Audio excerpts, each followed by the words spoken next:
আমরা দেখতে পাই যে সাধারণত খুব একটা ব্যাটসম্যানরা রান না পেলে তখন দল পিছিয়ে যায়, কিন্তু ওয়েস্ট ইন্ডিজের বিপক্ষে কিন্তু আমরা দেখেছি যে বেশ কয়েকজন ব্যাটসম্যান রান পেয়েছেন। মেহেদী হাসান মিরাজ ধরে সরে খেলেছেন এবং একই সঙ্গে টপ অর্ডারের ব্যাটারদের কাছ থেকেও মোটামুটি রান এসেছে।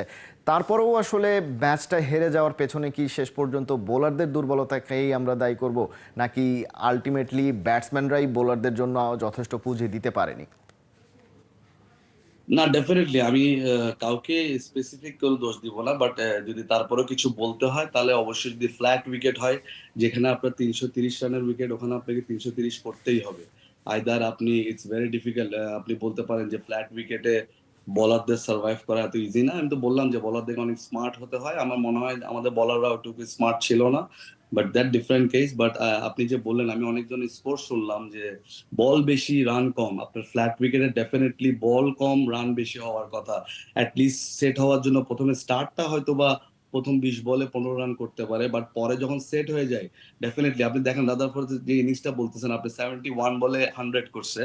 দ্যাট মিনস হোয়াট, ও কিন্তু যখন সেট হয়ে গেছে পুরোপুরি ইউটিলাইজ করছে। সো আপনি এখানে বলে রানে, ফ্ল্যাট উইকেটে রানে বল আসলে অ্যাকসেপ্টেবল না। আপনাকে অ্যাটলিস্ট যখন আপনি 60 রান করছেন দ্যাট মিনস আপনি সেট, তখন অ্যাটলিস্ট আপনার বলটা হওয়া উচিত ছিল ১০টা বল ১৫টা বল কম। আইদার আপনি যদি ক্যারি করেন তাহলে এটা আপনার আরো ক্যারি করা উচিত ছিল। সো আমরা যারা আউট হয়েছি ম্যাক্সিমাম দেখলাম 60 বল 60, 48 বল 50।